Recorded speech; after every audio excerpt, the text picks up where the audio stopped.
This is Mug News coming at you with a hot take on current events that are sweeping across the country. We can all agree that being an entrepreneur is rewarding but hard work. Not to mention the effort that goes into running your business, in addition to specific jargon used in the startup community. But don't let that deter you from pursuing your goals. In fact, I invited a couple guests to come over and help clear up some of those daunting terms. Scott Bragg is an entrepreneur that studies growth and development of entrepreneurial ecosystems. He works with early stage founders at Chapman and Company and builds amazing custom wood furniture. Teenage TikTok star Henry will also be joining the conversation to help explain his perspectives on today's topics as well. Let's find out what they have to say. An ecosystem is like all the living and non-living things in your area, all the biotic and abiotic factors around you. Ecosystem that most people typically think about involves the environment and things like that. The ecosystem for, let's say, frog be the lake that he lives in or the pond that he lives in, all of the animals and the insects and the surrounding things that go into making the system. And so when we think about ecosystems, we're talking specifically about entrepreneurs and the system that the entrepreneurs live in. So a lot of that is venture capital, a lot of that is customers, a lot of that is all of the people that maybe even work for them or mentor them. And just everybody, basically the network that they interact with throughout the day, throughout the year, just to grow their businesses, start their businesses, run their businesses, and grow their businesses. I don't even know, man. I'm going to be honest. The MVP, the MVP, the minimum, I wanted to say most valuable player because I'm a sports fan, but that's not correct. And so the minimum viable product. So think about if you are building an app, the minimum amount of features that you can build before the app can be launched and you can start acquiring customers on it. A unicorn? Mm-hmm. It's an animal that looks like a horse with a giant horn right through its head. The unicorn, that is a fictional character. It's a horse with the horn at the top. A lot of people think the unicorn stands for a company that is valued at over $1 billion, but I still like the previous version better. I think it's somebody you hire on water, aqua hire, you know what I'm saying? The process of acquisition. So if a company gets acquired and then like you would hire a new CEO or something like that, I'm not sure.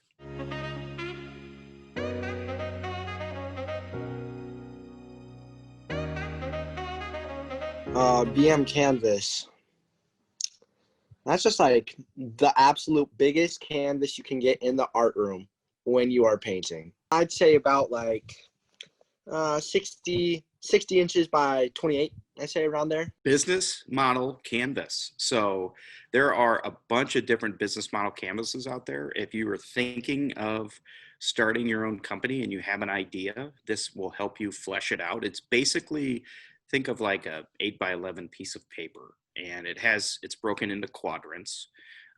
Not quadrants, it's broken into sections. Quadrants would be 4. There's a bunch of different sections. I think, and the last time I saw one, I think there was probably 8 to 10 on them. And it allows you to visualize your business idea or your business model in a one page.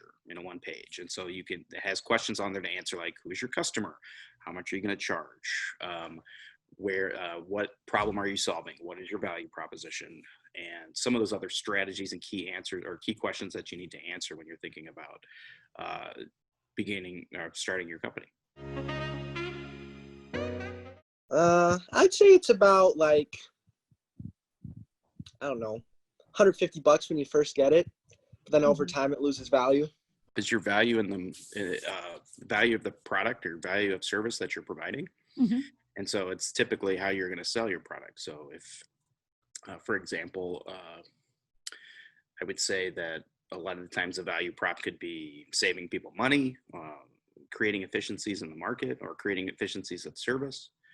And also for Just solving a problem that isn't currently solved. PM fit. Mm-hmm. I don't know. Like, it's like I don't know. Like, people think the art's a good fit, but only in the PM. So like AM, they just can't look at it. So then PM, they're chilling with it though. Product market fit is how does your product fit the market that you're trying to capture. I'd say it's the product's known worth, what people know it's worth, and what you can get for it.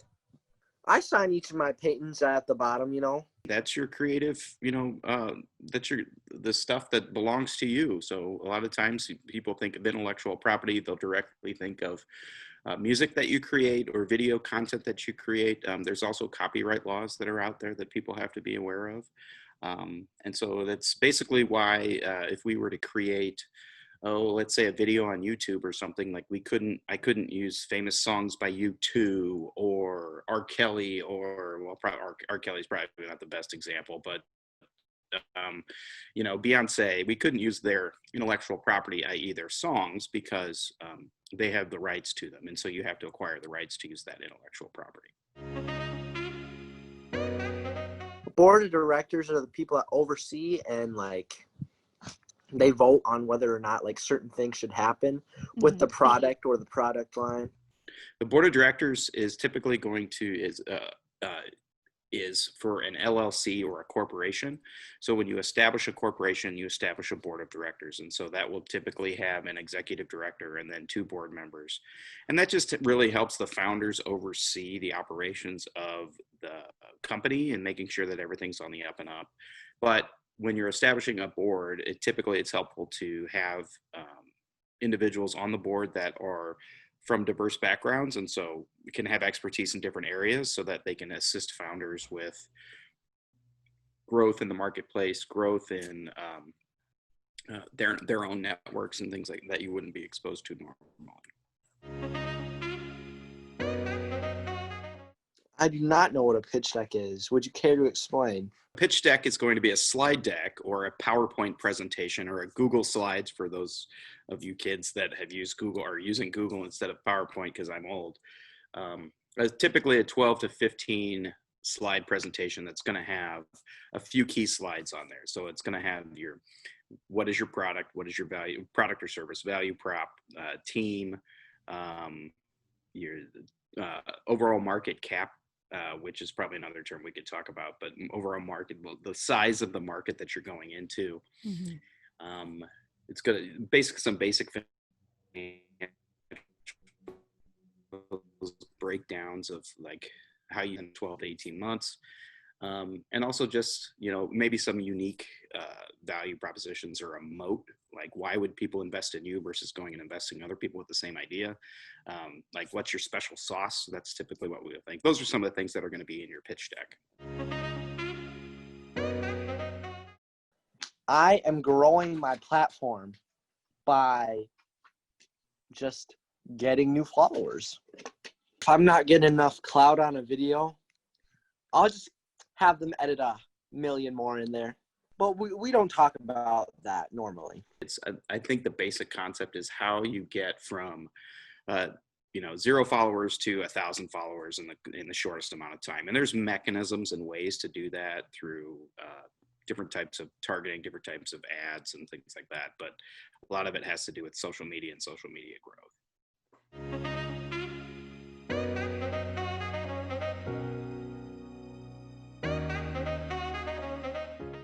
Yeah, let's hear what that is. Search engine optimization. That means how high on the search engine list does your site appear? So if I Google, for example,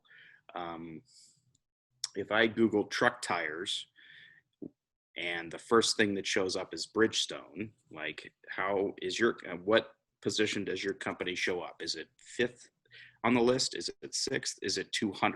Is it on page 57 that nobody ever gets to? And so like those are some of the things you think about when you think about search engine optimization. Yeah, I'd say it's mostly younger people Mm-hmm.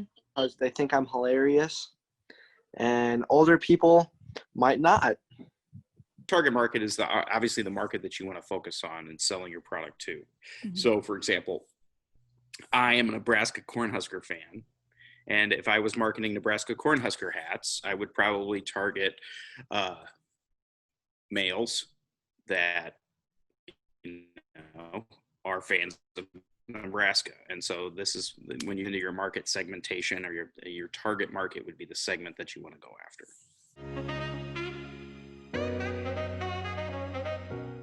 Well, I feel like LTV, it's Lifetime TV, the channel. LTV, I'm trying to like I don't even like I would have to Google it for sure. Yeah, I don't know. Nothing is coming. Like this is an empty morass up here when you say LTV. So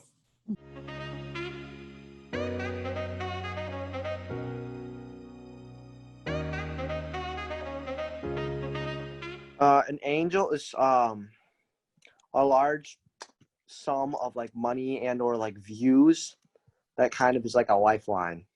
angel investors are single stage investors, or early stage investors, where it just would typically be one person that has a high net worth, that likes your product or their business model and whatnot, is going to put anywhere from $50,000 to $200,000 into your company. Typically, we think about angel investors as friends and family. So if I have a rich uncle, or if I have, one of my parents wants to fund me or something like that, those are typical angel investors. But a lot of times they can be formalized into a person that you don't know. And so that's where the angel term comes from. A burn is when a investor drops out of the startup. Okay, your burn rate is going to be how much cash you're going through during the month. Mm-hmm. So if you make $10,000 of revenue and you're spending $9,000, I guess your burn rate would be, your net profit there is going to be about $1,000, but your burn rate is going to be that $9,000, how much you're really spending on cash flow or all the different parts of your business.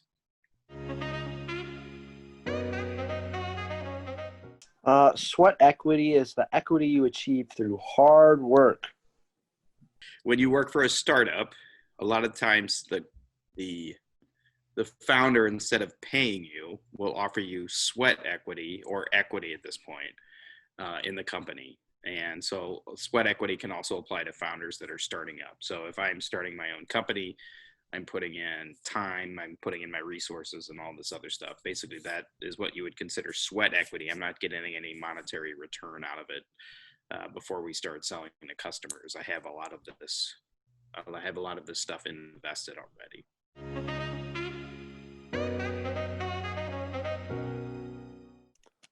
It's a scale on how well you think a video will turn out, or something will turn out.